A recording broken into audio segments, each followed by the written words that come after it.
Okay,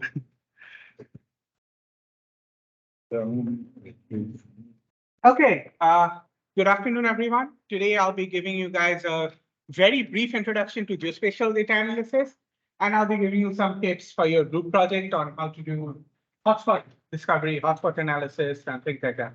I'll be giving you a short demo in R, and I'll be sharing code in R and Python. Thanks for reminding me, so that no matter what language you're using, you're able to use this. The code that I'll be using uses ggplot, so the fundamental structure of is same for both Python and now. If everyone's ready, we're going to start now. It's 11:30. Okay, so geospatial data analysis. It is spatial data analysis and normal data analysis that we're doing is fundamentally the same. It's only the domain, the application domain that changes, and a few new algorithms come up. But the biggest thing that you have to deal with when handling geospatial data analysis is the structure of the data changes, right?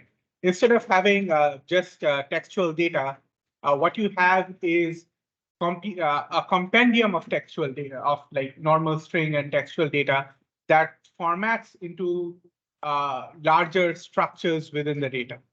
So this can be vector data, this can be rasterized data. That doesn't matter. The type of analysis that you perform on it also changes according to the type of data that you'll be handling. I'm putting you like the two broad types of data.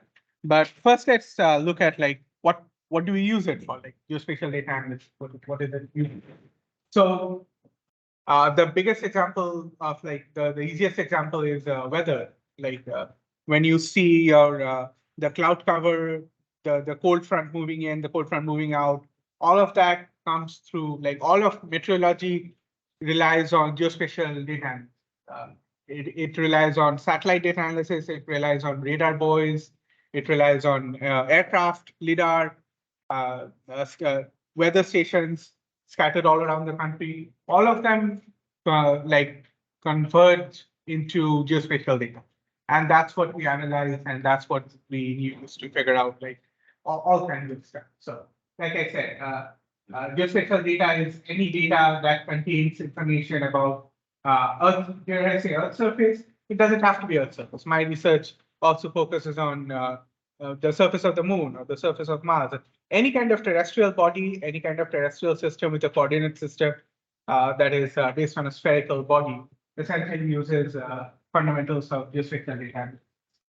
So the examples that I point out here are locations of people, locations of all kinds of like physical objects on Earth, people, natural resources, city development, services, infrastructure. All of that is stored and shared as geospatial data. If you are interested in Houston, Houston has a large geospatial data portal that makes all kinds of data available to you, whether it's like housing development, whether it's flood water levels, temperature, humidity, all kinds of like very basic stuff.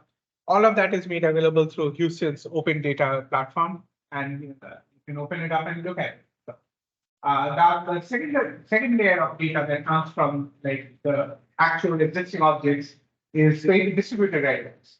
Traffic, health statistics, demographics, weather. These are information that we calculate, that we obtain from the fundamental basic data that you get from like actual physical objects. Then we have change analysis. So all kinds of environmental changes, ecological changes, whether it's movement of species, movement of birds, growth of trees, degrowth of trees, sea level rise, pollution, temperature changes, etc. Pollution data, for example, is maintained by I forget the name, TCEQ, something like that, the Texas Commission for Environmental Quality. So they maintain pollution data that's available to everyone who asks. And then finally, data that is used for coordination of responses. It can be natural disasters, man-made disasters, floods, epidemics, terrorism related stuff. So for epidemics, during when the when COVID started in like March 20, we had a huge spike of data related to epidemiology. So how are people moving around? How are diseases spreading? Whether people are staying at home or not? Like all kinds of. If you look up a company called PlaceKey or SafeGraph, you'll find that they make available data from, for example, all of you have cell phones, and your cell phones collect anonymously. They collect data where you are, where you are going, things like that. They collect the data from you. They anonymize it so that nobody can figure out who that data is coming from, and they sell that data in bulk to all kinds of people, advertisers, researchers, all of that. So using that data, for example, we can analyze to say, okay, the percentage of people going to a particular Walmart dropped by 50%, or the number of people who are shopping at Mattress Mart is like 10% of those people are also going to Tesla store or whatever. So that kind of analysis, that kind of geospatial data analysis relies on that kind of data collection. So again, like if you're interested in that, look up SafeGraph, and they provide this kind of data for all cities across the US, like anonymized movement data for people, which is something that I've used for my research for epidemiology. Okay, moving on. Now that we know what it's used for, what is the fundamental structure of geospatial data? Well, the very basics are like vectors and rasters. So what are vectors? Vector data represent geometry. So they are scale invariant. It doesn't matter what scale you look at, they're going to look the exact same. So when you see, for example, your Google map, your navigation map, that's like your Google map showing you where to go from University of Houston to White Oaks Music Hall. The line that falls, that is created, is a vector. The entire route network of the city, all the buildings, restaurants, ATMs, those are vectors with associated attributes, with associated metadata laid on top of those vectors, right? And vectors are like I said, they're like invariant structures, mathematical objects. So you can zoom into a vector without losing any information, and you can perform mathematical operations. Well, you can perform mathematical operations on raster and vector data, but performing them on vector data is fundamentally lossless. So, we're actually losing a little bit on the top. I should have probably been careful, but it's fine. On the top are points like nodes, vertices, etc., etc. Then the second level to that are lines, chains, traces. They have multiple names, and finally after that are polygons. These are like very obvious things. If you have points, you can extend them to lines, and you can extend them to polygons. Okay, let me show you what it looks like. So the little grid like thing, the overall grid like on the left, it's downtown Houston. You can kind of sort of see like the inner loop, whatever that's called. That this entire structure is downtown Houston, and you can see that it's stored as nodes and vertices, right? Like these dots are nodes. Sorry, vertices and edges. You have vertex and you have edges connecting. So it's essentially a graph. Like the whole thing is stored as a graph. And to get the data, it's very easy. Like OpenStreetMaps, if you're using Python or R or whatever, you can just like do import OpenStreetMaps, and then you can say like what is the bounding box, what is the top left lat long and the bottom right lat long, and you'll get this data. This is like very easily available for you to do whatever you want. And on the right is data from ESA, I think. Yeah, UC Data Center for Watershed Sciences. It is the extent of flooding during in 2017.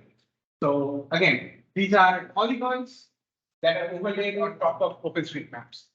Right. So that's what it looks like. Now, what does raster data look like? Raster data is essentially images, photos. The grid of pixels. Each pixel has multiple metadata associated with it. It can be color, height, temperature, wind velocity, any other kind of measurement, gravity, etc., etc. There are raster maps for like multiple millions of different things, right? So if you open Google Maps and if you switch to terrain view or Earth view or whatever they're calling it now, the image that you see is a raster. Right? Now, Google collects this in multiple different ways. They use Maxar satellite data. They use airplanes, overhead airplane heights for the airplanes use lidar for terrain generation. That's why you can see like all the buildings, etc. in 3D.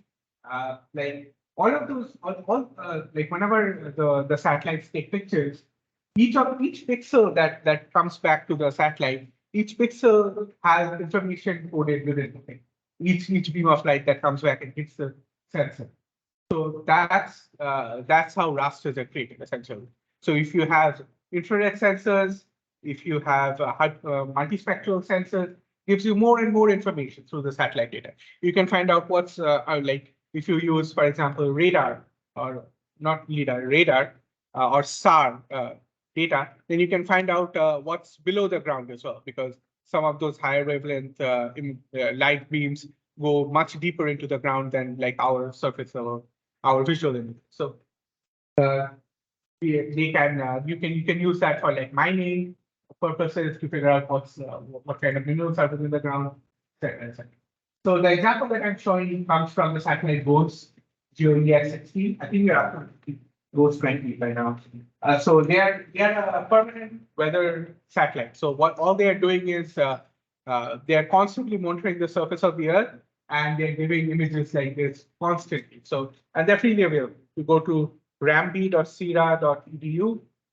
You can get data for the entire surface of the Earth, constantly changing data for the surface of the Earth.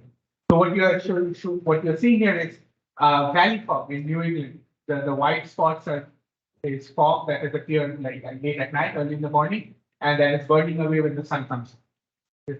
I like this for showing like how to see changes in data. So, yeah, that's an example of geospatial data. So now there are multiple different topics in geospatial analysis that we can cover, but today I'll be going more into like one particular topic that'll be useful for your group project. That is, well, you've all studied correlation and all the related factors. So there's a version of correlation for geospatial data that's called spatial autocorrelation. So that's what we'll be talking about today. So what is spatial autocorrelation? Well, the term sounds more complicated than what it is. It is essentially correlation. It is a measure of spatial features of how multiple spatial features or their associated metadata are related to each other. But instead of just having two textual columns, we check how they're related to each other in space. So in a 2D or in a 3D space, that's what spatial autocorrelation. So the value given by spatial by a spatial autocorrelation measure, it describes the extent to which all these this metadata is, whether it's similar, that is whether they are clustered, or whether they're dissimilar, whether they're spread out. So obviously that means just like normal correlation, spatial autocorrelation can be positive or negative. Positive means they are clustered in space. So things that are near to each other are similar to each other. That's a very fundamental topic in geography. That is what spatial autocorrelation does. That like any things in physical space that are close to each other have a higher chance of having similar values or characteristics. And obviously negative spatial autocorrelation tells the opposite. So if they are dispersed, if things are far away from each other, they tend to have dissimilar values or characteristics. Now, we can go into more details of this. I'll go into a little bit more detail. Okay. So the way we do the way we actually perform spatial autocorrelation, it can be done at a global level. That is, you take the entire map and your entire area of interest, and you perform correlation on top of it, or you can do locally. Local is what we are more interested in. So global autocorrelation provides an overall assessment of the spatial pattern across the entire study area. So you don't look at like local clustering behavior or local patterns that are emerging. You look at what the entire data set looks like. So for example, if you're looking at like temperature data for the entire Earth, to figure out global warming, for example, or climate change, you have to do global spatial autocorrelation, right? Because if you do local spatial association, what you tend to find out is like some places have like temperatures increasing, some places have their temperatures decreasing, some places have like multiple high amount of changes, some places don't have changes. Those are all like important things to predict local weather or local conditions. But if you want to find out what's happening globally, what the trend for the whole surface of the Earth is, You'll have to do global spatial as opposed to local. So, local indicator of spatial estimation, also called LISA, identifies hotspots, which is what we are all interested in today. Hotspots and false spots of high and low values for each feature, and then we can perform. That lets us perform more detailed analysis of spatial patterns. So now we're moving into well, before moving into like hotspot analysis, let me tell you like to analyze this kind of like spatial patterns and detecting hotspots, or spatial autocorrelation, cluster analysis, or all kinds of stuff.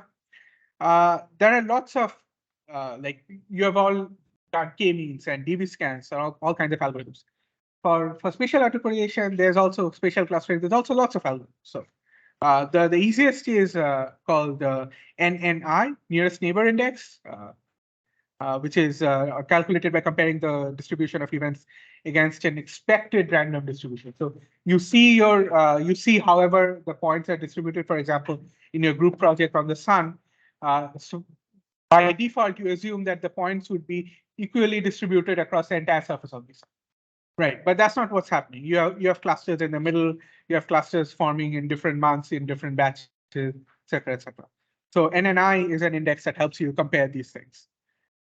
Spatial autocorrelation, measures of spatial autocorrelation can be, like I said, global and local. For global, there's Moran psi, there's Geary psi, but for local spatial autocorrelation, there's a GOG, which is Getty-Sort's GI statistics. You don't need to worry about all of that. I'm just telling you so that if you're interested in it, you can look it up later. So hotspot analysis. Hotspot analysis is a spatial, like I said, it's a spatial analysis thing, the mapping technique. So if you're interested in identifying like clusters in your data, and not just, you're not looking at metadata. So you're not looking at whether the values are high or low or anything like that. You're just looking at occurrences of data. Right. You want to find out whether some points have more data, more collections than any other locations in the entire data. So that's a hotspot. So hotspot is defined as an area that has higher concentration of events compared to the expected number given a random distribution. Like I said, if it was completely random, the entire surface of the sun would have like 1 point per area, right? Density would be like exactly 1, but it's not. So that analysis occurs to hotspot. So if you look Chakravarti 1995, that's how like hotspot detection evolved from the study of point distributions of spatial arrangements. So when you examine all these, like when you're examining, for example, the data from the sun, when you're finding out patterns of the data, so you compare the density that is occurring, say at the center of the sun, which is like way more dense than, for example, the rims of the sun. So when you that comparison versus like a complete randomness, it's called the homogeneous spatial Poisson process. That's how you figure out. There's another interesting thing that emerges when you do hotspot analysis is you can figure out, given that like one region is more dense than any other region, you can figure out whether they're interacting with each other if you perform not just spatial analysis, but time analysis as well. So if you're looking at batches, say, for example, your batches of January, February, March, and April, then you look at a second batch of March, April, May, June, and then you can figure out how the hotspots are changing or whether nearby hotspots are interacting with each other. Well, that tells you whether different regions on the surface of whatever body you're analyzing are interacting with each other. Right. So let's look at an example of what like real world hotspot data analysis looks like. Hope this works. Did anything open? No.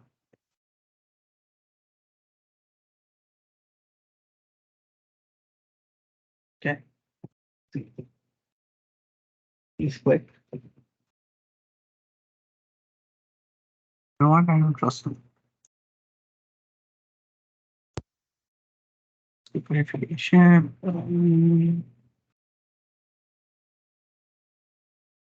Okay. This is directly from S3. S3 is probably the world's biggest geospatial analysis company. They create ArcGIS, Does Imagine, all any GIS tasks that you end up doing, you probably will finish S3. So this is hospital analysis of San Francisco.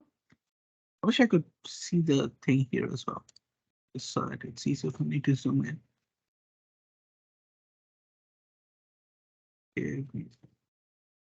Whatever. This is good enough. Let me zoom in slightly. Okay, this isn't zooming. So these are the hot. This is the raw data, right? So this is like actually San Francisco, probably south of the Golden Gate. This is the raw data. The raw data doesn't really tell you anything. It's just like occurrence of traffic patterns. If you perform hotspot analysis, for example, what you get is this. You see the locations in which there are a higher fraction of hotspots versus a lower fraction, which is in blue. Right. You see the raw data doesn't really tell you anything, but after doing hotspot analysis, you get this. They have other examples as well, which is not. Okay, this is another one. This is, I think, hotspot analysis for population data. And I mean, this isn't very super significant, but you can clearly see the Houston region and the Austin Dallas region comes up as like regions of like very high population hotspots, like where population is changing, I suppose. Let's see, shows you that. So this is like these are like minor examples of how what hotspot analysis looks like in real life. But yeah, if you are interested in that, you can look at it. I'll share this link later.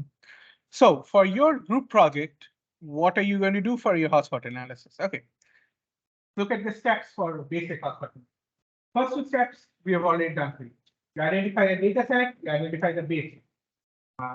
You don't need a base map for this because the surface of the sun does not have a base map that you can plot your data in. There are no permanent features on the surface of the sun, so you don't need to. So you can consider that done. After that, what you do is you test for spatial autocorrelation or clustering. There are automated libraries that do the whole thing for you, so you don't have to worry about it too much. But if you want, you can implement your own. I don't recommend it, but you get bonus points. After that, once you have done the clustering, the spatial autocorrelation, you create an hotspot map, and then you define thresholds for the hotspot. Right.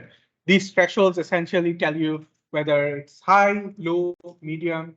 For your group project, you just need like one threshold to figure out whether it's high or low. So that's it. It sounds very simple. I'll show you like it's not very hard to do either. So, well, if you're doing geospatial analysis, the main coding languages that people use are Python and R. R is like very strong statistically. Visualizations are much simpler compared to Python, but the complexity, even though they're simpler, you can do a lot more things with Python visualization than you can do with R. The good thing about Python is like there are lots of libraries for processing data super fast. It is multi-threaded. It is much faster to handle like these giant data sets. Scripting is easier and direct web scraping. Well, R can do web scraping as well, but Python is obviously a full-featured programming language. It's much for handling actual geospatial data, which you are not doing. So you don't need GIDAL or GEOS for your group project, but if you're handling actual geospatial data, you're going to need these two libraries. GIDAL for reading of spatial data, and GEOS for like performing geometric operations, intersections, etc., unions, whatever. For this demo, I'll be showing you R, but the whatever I'll be showing you is pretty much the exact same for Python as well. So if you're using Python, I recommend using Anaconda for this because these libraries interact here sometimes. So if you're using Shapely or GeoPandas or raster.io, I heavily recommend setting up Anaconda. Setting the biggest problem with Python is like this setup process can lead you astray. If you're using R, these are the libraries that you might need. There are lots of other libraries as well. You don't have to note this down. I'll be sharing this on Teams, so you'll be able to get all of this there. So don't worry about it. These links are super useful for you. That's where I copied most of the slides from, like from the text from these three links. So they're super handy for you to understand. So one of them is Python, one of them is R, and the other is more general spatial analysis. So very fundamentals of what you do for a HotSpot is you take your data, you grid it up, and then you count how many points are in there, and then you compare it with what it would look like if the points were equally distributed throughout your entire grid. Count the total number of points, and if you like average them out over the entire grid, what would it look like? And then you compare it to what it actually is. So, here you can see the counts, the points on the left and the counts on the right. And the good thing about the data that I gave you is that you don't need to do any kind of coordinate transformation if you don't want to. In geospatial data, there's all kinds of like WFS and GIS and all kinds of coordinate transformations that you have to do to convert a spherical surface of the Earth into a flat plane.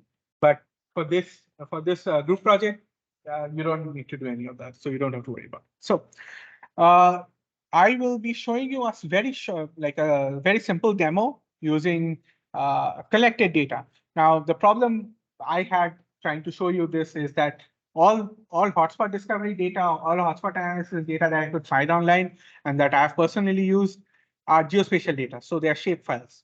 But the data that you have is essentially CSV files, so like text data. You don't have latitude, longitude, you don't have to do lat-long conversions, any of that.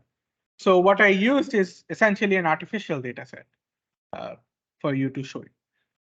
What I collected is data set from a video game, essentially. So PUBG is the name of the video game, PlayerUnknown's Battlegrounds. Is essentially, it doesn't, the mechanics of the video game doesn't matter, even though I got super into it and I wrote all of that down. None of that matters. All that matters is players, just like Fortnite or whatever, players drop into a region, drop into an island. The island is a flat region. I mean, not flat geographically, but flat in a 2D sense. And players shoot and kill each other, and all that data is collected and stored. So this data, if you want, I've pasted a link to it in the next one. It's almost 20 gigs worth of data from 2017 and 2018 of people, what guns they use, what other players they killed, etc. Like all kinds of data is in there. So the link to the data set is available on top. You find like lots of different types of analysis on top of that. Things like when are people playing, like are they playing, are more people playing on weekends or more people playing on weekdays, etc. Like I said, it's divided into two sets of 5 chunks for 2 different maps that the game has, and it's pretty good. So the data set has files record every death that occurred within 720,000 matches, close to 1 million matches. Each row documents an event where a player has died, and the other data set aggregate has like all the metadata about the player, like kills, damages, distance far, and metadata on the map side, etc. You can see that the coordinates are like actual XY coordinates instead of flat now, which is why there's some scaling needed to be done to actually visualize this, but I've done all of that for you. Okay, let's move to R. This is where I wish I had duplicated the screen instead of. What is the duplicate screen again?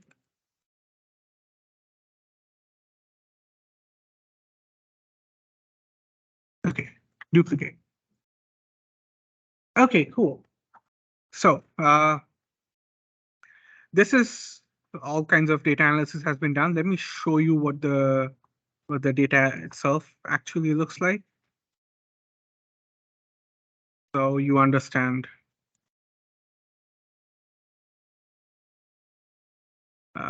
what we're doing.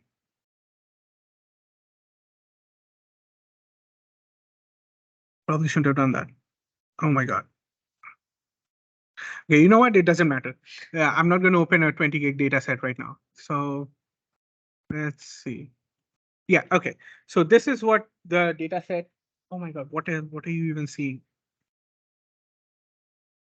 Duplicated the screen. Why is it not duplicating?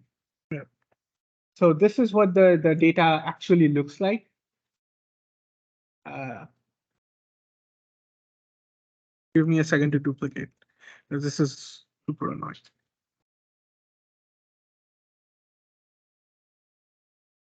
Changes.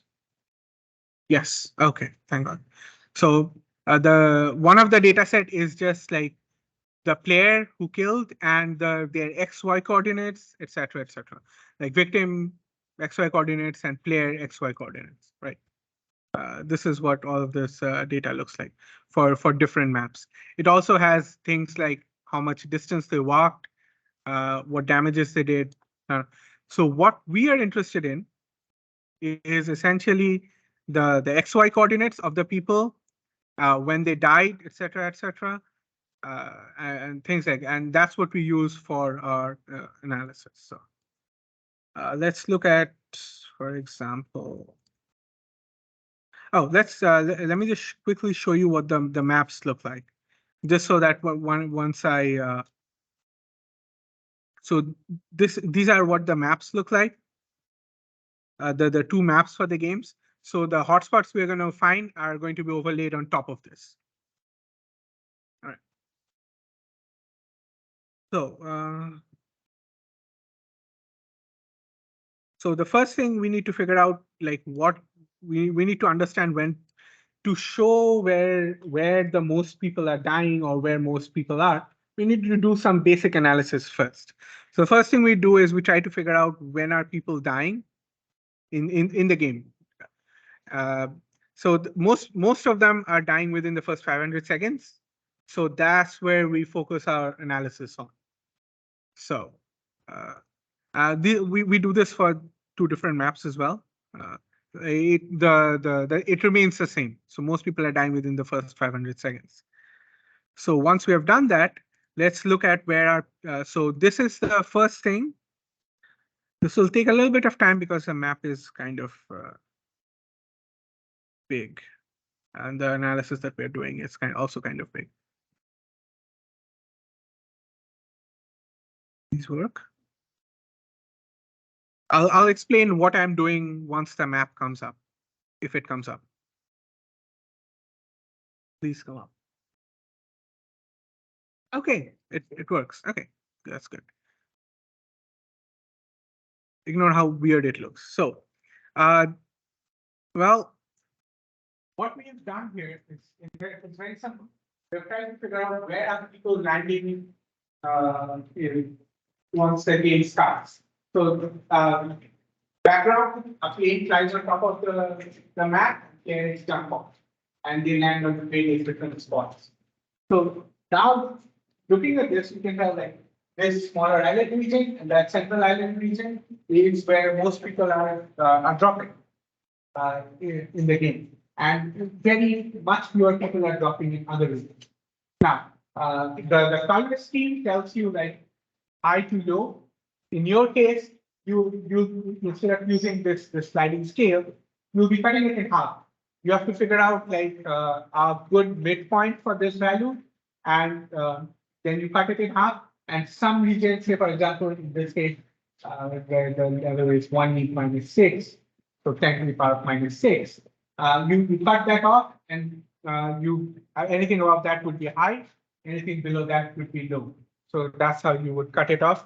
And this is what your on the surface of the sun, it will look more like a band across the middle of the data. But this is what it will roughly look like. So what did I do? You don't have to do this exact same thing because what I did is very basic.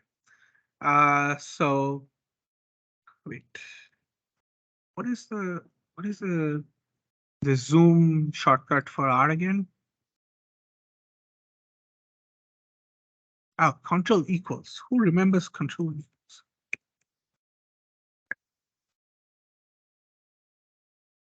So is this readable? Okay, thank you. So this is what I did to create the map that you saw on the right. Okay. Well, these things are pretty self-explanatory. Annotation custom I did because without doing annotation custom, I wouldn't have this map behind the hotspot. You don't need to do that because you don't have a, well, you can do that if you want a picture of the sun behind your hotspot so that it looks nicer, or if you can find a picture of the sun on the day of the month that you're plotting. Again, like I said, you guys have bonus points for interesting visualizations. So if you want, you can do something like this. Put a picture of the sun behind it and then put your hotspots on top of it. Limits, guides, and this is the important thing. Stat density 2D is what I used for the hotspots. This is very basic. This is not your, in this case, I'm not doing anything, but I'm just telling them like 50 bins, polygon geoms, and just do very basic stat density 2D. You can do this, but if you want, you can do this whole thing manually as well. Like finding this density grid out on your own manually is also doable. So the rest of it is all visual stuff, but the important part of all of this is this stat density 2D. This is what I used for the visualization here, and this is also available for Python. So stat density 2D is a part of ggplot, so you can directly use it on Python as well. So that shouldn't be a problem for you. Well, I have a bunch more maps just to show you what it looks like.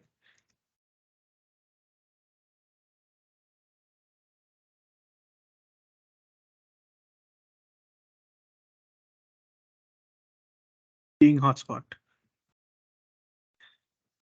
Okay, so one of the, if it ever shows up, we'll see. But one of the things, like I said, for hotspot analysis, one of the questions is comparisons. So how do you do comparisons, like what it looks like? So what I'll be showing you here is whatever.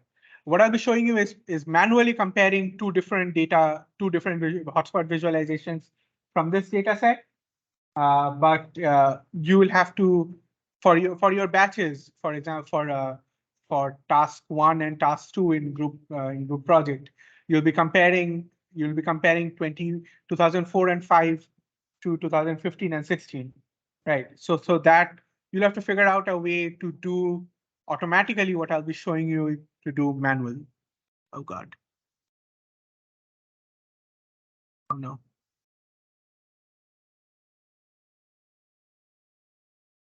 Well, if it ever works, I'll show you two different maps of the same region and how you can see how it changes, and you should be able to do it manually. One of the problems with this is like the data set is so large that it takes time for R to just start up, essentially. Oh, that's unfortunate. And it breaks what I was showing.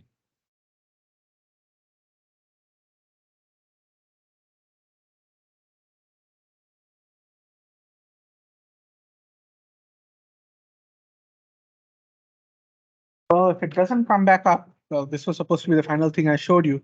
Well, I'll share the code with you, so you'll be able to run. Ah, it's back. It's still in it. Okay. Let's look at two different maps. Oh God.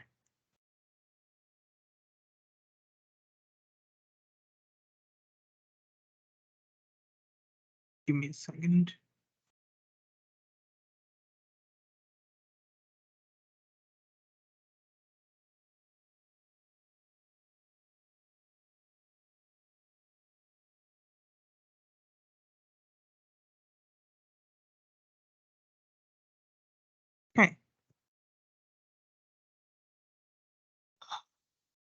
I really have to do the. Oh my God. Give me a second. I'm sorry for this.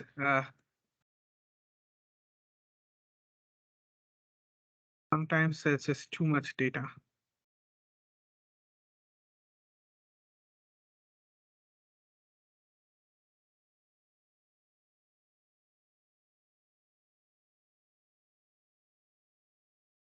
Oh, that's not important to you. Let's do this.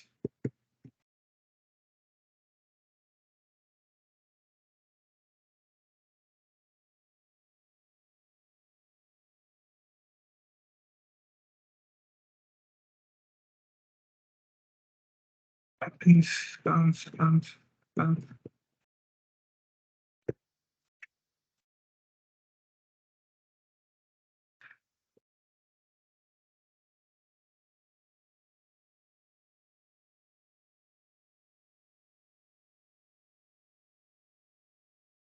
Okay, it's working.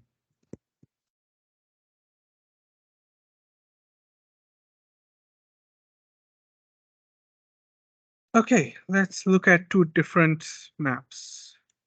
So this is a map of where a hotspot map of where people use pistols. You can see that everything is super close together, right? So what you have, because pistols are like short range, so everyone that's using pistols is in one of the cities in the map, and everyone is close to each other. So like there are very few actual hotspots.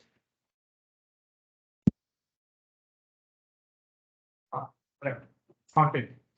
There are very few like actual hotspots. So if you're finding the threshold for your hotspots if you're basing the threshold of hotspots on a map like this, it's going to look very different if you create a map for sniper rifles, which is going to look vastly different. You can see that it is way more spread out because sniper rifles are longer range than pistols, and things are not just concentrated within the city. So again, your threshold values are going to look completely different if you base it on this, and then you look for pistols.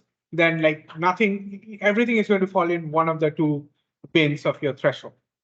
So before creating your threshold, before creating your change analysis maps, you're going to have to do this for all the batches in both the data sets, in set one and in set two. You're going to have to look at like average data for all of them, and that's what you use to figure out the thresholds to find out like whether your hotspot is in the high range or in the normal or average. Again, like I said, this is done manually.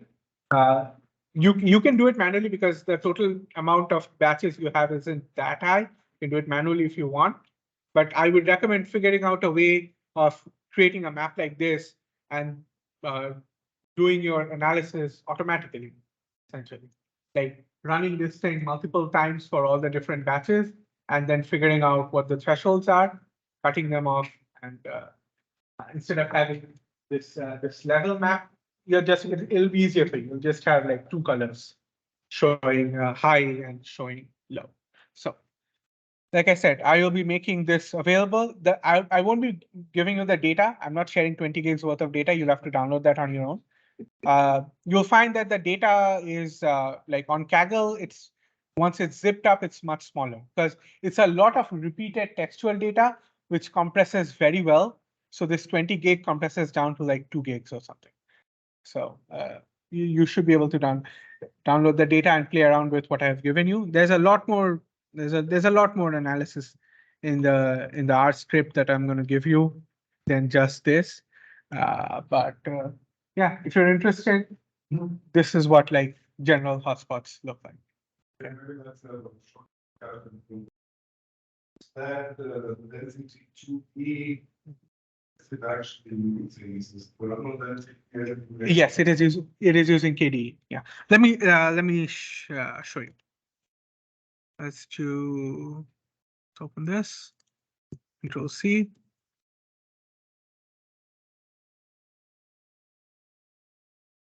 Question mark. Oops. Question mark.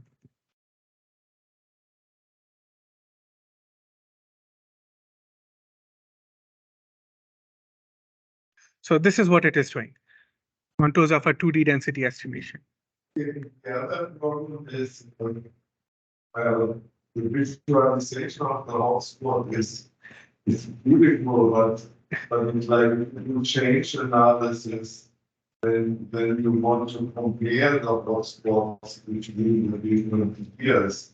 So which means you need to have the hotspot as a grid cell or polygon, and then maybe you might need, okay, then we can just compute the intersection, the overlap between the hotspots, right? Yes. But this 2D library provides you with this capability. Yes, it provides you with a raster, and you can and you can compare the rasters directly. Yeah, it'll like what you saw over there. It'll provide you that data, and you can compare it directly. Like with the output, you can compare directly against each other. Yeah. Right. Yes. Yeah. So the output of the 2D density estimation, once you do that for all the patches, you can, like I said, you can compare it and you can perform your change analysis on top of it. Whether you're doing visualization or whether you're doing just graph-based analysis, any of that is possible. And like I said, this is also doable in Python as well. So you shouldn't have a problem with that. Yeah. I'll tell you Python links, like a link to which does this whole thing in Python. But the code that I'll be sharing you is what you saw. It's in R. If you have any questions, like you can ask, or I'm always available on Teams. You can DM me. I'll try to respond like as quickly as I can. All right. I think Dr. Eick is going to take over after this.